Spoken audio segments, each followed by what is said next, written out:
Baik, Assalamualaikum warahmatullahi wabarakatuh. Perkenalkan, nama saya Aditya Delviandra dari Prodi Komunikasi Universitas Cyber Asia dalam mata kuliah Estetika Humanisme.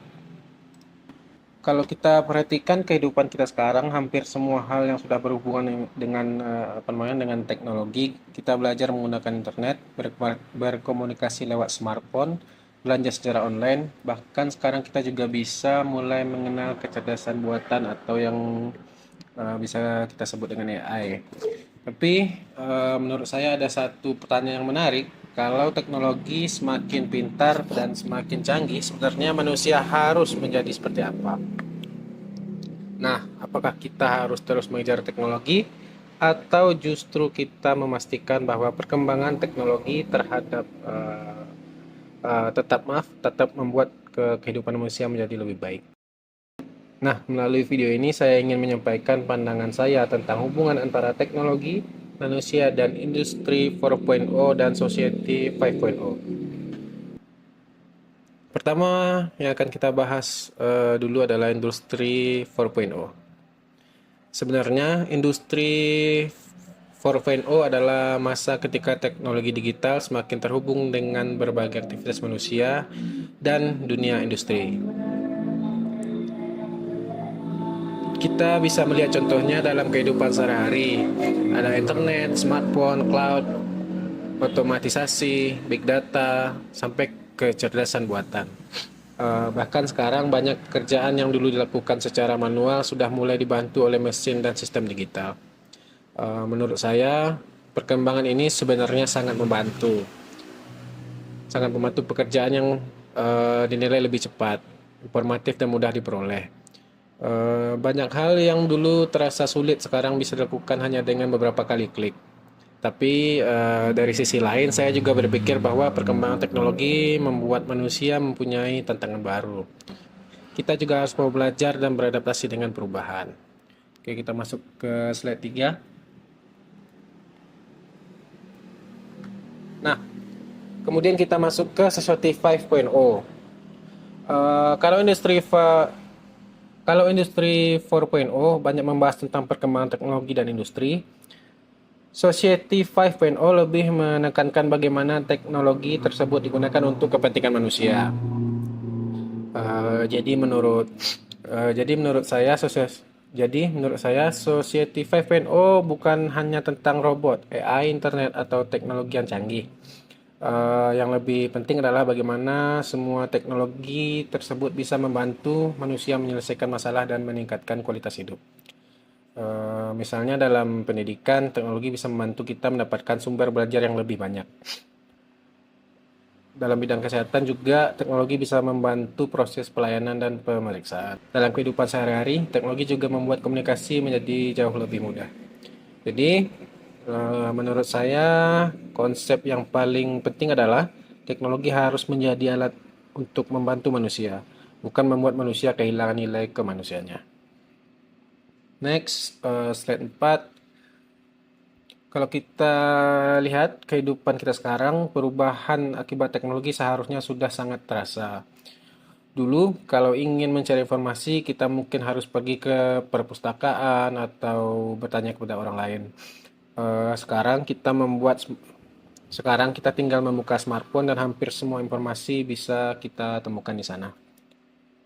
Eh, Dulu komunikasi jarak jauh membutuhkan waktu yang cukup lama. Sekarang kita bisa melakukan video call atau dengan via telepon dengan hitungan detik. Bahkan sekarang kita bisa belajar, bekerja, berjualan, membuat konten, dan menggabungkan bisnis melalui internet. Menurut saya, perubahan ini bukan sesuatu yang harus kita takutkan, tetapi justru teknologi ini bisa menjadi peluang yang sangat besar. Yang menjadi masalah, yang menjadi masalahnya, yang menjadi masalah bukan teknologinya, tapi bagaimana manusia menggunakannya. Kalau digunakan dengan baik, teknologi bisa membantu kita berkembang. Tapi kalau digunakan secara berlebihan, teknologi juga bisa membuat kita terlalu bergantung. Oke, next. Slide 5. Menurut saya ada banyak sekali informasi yang bisa kita dapatkan dari perkembangan teknologi ini. Yang pertama adalah informasi menjadi jauh lebih mudah kita dapatkan. Kita bisa belajar dari berbagai hal melalui internet. Bahkan seseorang yang tinggal jauh dari pusat pendidikan tetap bisa mendapatkan pengetahuan dari berbagai sumber. Yang kedua adalah komunikasi menjadi jauh lebih cepat. Kita bisa berkomunikasi dengan keluarga, teman, dosen, atau orang lain tanpa harus berada di tempat yang sama. Yang ketiga, teknologi adalah membuka peluang baru. Sekarang banyak yang bisa kita hasil. Sekarang banyak orang yang menghasilkan uang melalui media sosial, marketplace, konten digital maupun berbagai pekerjaan yang sebelumnya belum ada. Jadi, menurut saya teknologi bukan hanya membawa perubahan, tapi juga membuka kesempatan. Tinggal bagaimana kita sebagai manusia, tinggal tinggal bagaimana kita sebagai manusia mau memanfaatkan kesempatan tersebut. Next, kita masuk ke slide 6. Walaupun mempunyai banyak manfaat, menurut saya juga tidak boleh menutup mata terhadap dampak negatifnya. Salah satu contoh yang dapat kita ambil adalah ketergantungan terhadap teknologi. Contoh sederhana saja. Kadang ketika smartphone kita tidak ada di dekat kita, kita merasa seperti ada sesuatu yang hilang. Selain itu,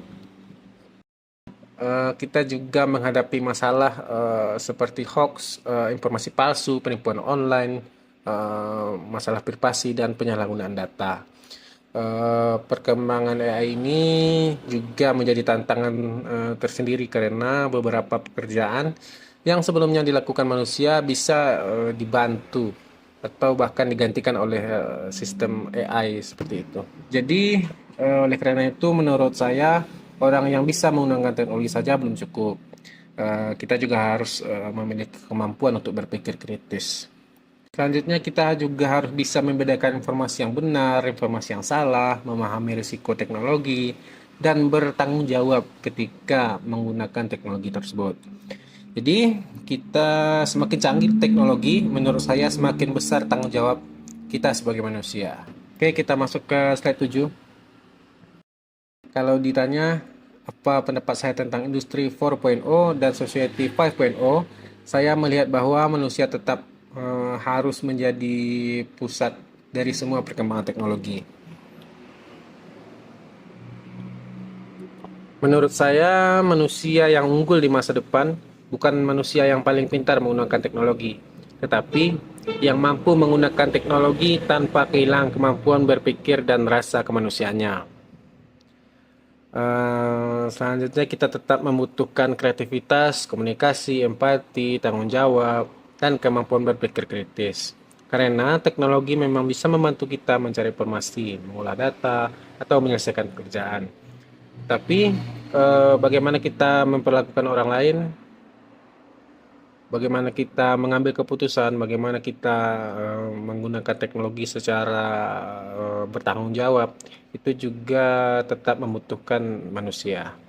Jadi kita tidak perlu takut dengan perkembangan teknologi. Yang harus kita lakukan adalah belajar menggunakan teknologi tersebut dengan baik dan bijak. Kita harus bisa mengikuti perkembangan zaman, tetapi memiliki prinsip dan nilai sebagai manusia. Oke, kita masuk ke slide 8.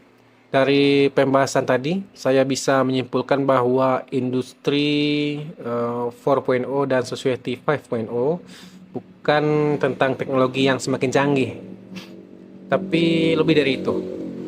Semua kembali kepada manusianya. Teknologi seharusnya membantu manusia menjadi lebih produktif, lebih kreatif, dan mampu menyelesaikan berbagai masalah. Menurut saya, perkembangan teknologi tidak harus membuat manusia itu kehilangan interaksi, kehilangan empati, kreativitas, dan nilai kemanusiaannya.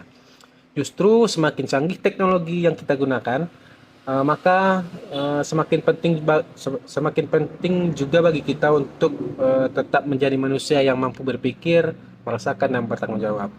Kalau saya harus menyimpulkan semuanya dalam satu kalimat, saya akan Teknologi bukan semakin pintar, tetapi manusia jangan sampai kehilangan kemanusiaannya.